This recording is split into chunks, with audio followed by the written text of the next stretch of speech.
क्योंकि शत्राजित ने अपनी बेटी का विवाह शतधन्वा से करने के लिए कहा था। शतधन्वा एक राक्षस था।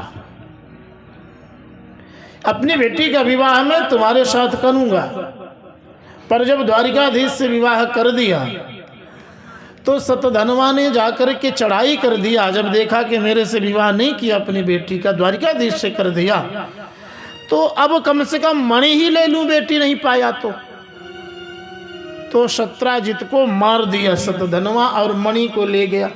जब मणि को ले गया तो अब ध्यान देना, जो शत्राजित की बेटी है सत्यभामा, जो द्वारिकाधीश की पत्नी है, उन्होंने द्वारिकाधीश के ऊपर कलंक लगाया कि मेरे पिता को द्वारिकाधीश भगवान मरवा दिए मणि के चक्कर में और मणि को ले लिए। अब द्वारिकाधीश भगवान ने सोचा अभी तो शत्राजित कलंक लगाया, किसी तरह से मैं उसको धुला। अब तो शत्राजित की बेटी ने भी लगा दिया कलंक कि मेरे पिता को द्वारिकाधीश ने मरवा दिया है, मणि ले लिया। अब फिर मुझे मणि की खोज करना पड़ेगा। सो द्वारिकाधीश मणि के खोज में फिर से निकले। अव्यार्ति तो ज्ञानमया प्रहर्ष मानाय परोक्ष दिव्या। जब मणि के खोज में फिर से निकले भगवान, तो साथ में बलदाऊ भैया भी निकले। बोले कन्हैया मैं भी चल रहा हूं तुम्हारे साथ। बलदाऊ भैया जब निकले तो भगवान तो सब जानते हैं, समदर्शी सब अंतर्यामी। भगवान निकले, दोनों भाई शतधन्वा का पीछा किए।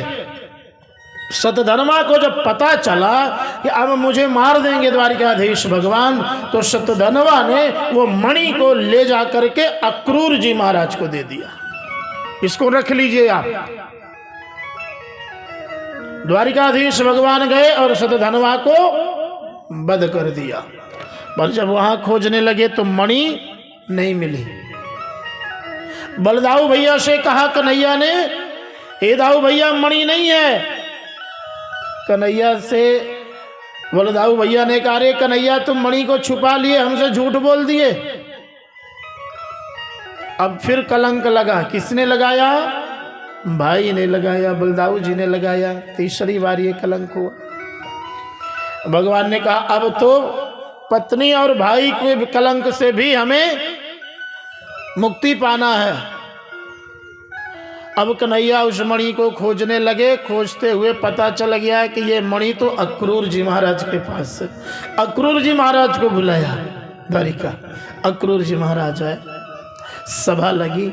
सभा में द्वारिकाधीश भगवान ने अक्रूर जी से कहा, हे काका जी आप केवल मणि दिखा दो, मुझे चाहिए नहीं, मुझे कलंक लगा है। तब अक्रूर जी महाराज ने मणि को कई परत के कपड़े में लपेटे थे। कपड़ों को खोलते जाते थे, खोलते हुए दिखाए कि ये मणि मेरे पास है। तब जाकर के कन्हैया का, द्वारिकाधीश भगवान का कलंक दूर हुआ। हाँ, ये इतना कलंक जानते हो क्यों लगा? क्यों लगा? भादों में चंद्रमा देख लिया था चौथ के दिन। भादों में चौथ की चंद्रमा को नहीं देखना चाहिए। हाँ, गोस्वामी जी ने भी इस बात का संकेत किया है। सो पर नारी लीलार गोसाई, सो पर नारी लीलार गोसाई, सो पर नारी लीलार गोसाई। तजब चौथ की चंद की नाई, तजब चौथ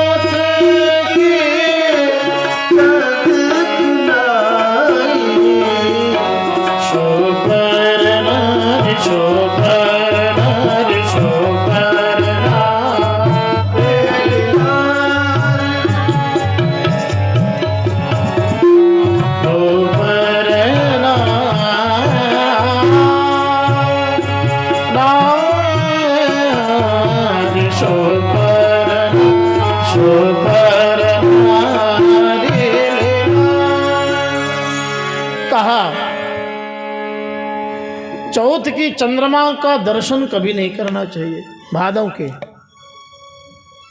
अंधियारी पक्ष। अगर धोखे से देख लो ना तो भागवत महापुराण के दशम स्कंद के 56 और 57 अध्याय का पाठ कर लो, या तो किसी संत ब्राह्मण से कथा सुन लो, नहीं तो झूठा कलंक लगता है जैसे भगवान को लगा। हाँ, तो जब वसुदेव जी महाराज को श्री नारद जी महाराज ने कथा सुनाई ना वसुदेव और देवकी को, तब भगवान द्वारिकाधीश द्वारिका में आए। और जब द्वारिका में आए तो बहुत ही हर्ष और उल्लास के साथ में सभी द्वारिकावासी बड़े प्रसन्न हुए और सबने प्रसन्न होकर के निवेदन किया प्रभु से कि हे प्रभु, आपकी कृपा हमेशा बनी रहे और आप ऐसे छोड़ करके हम लोगों को कैसे जा सकते हो।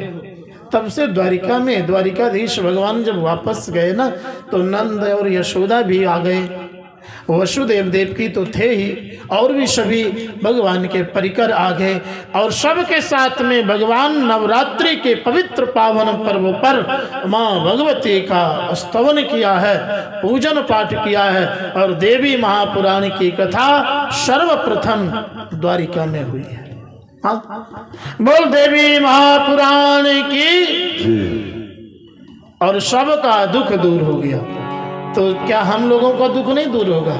पर श्रद्धा से भाव से सुनोगे तब तो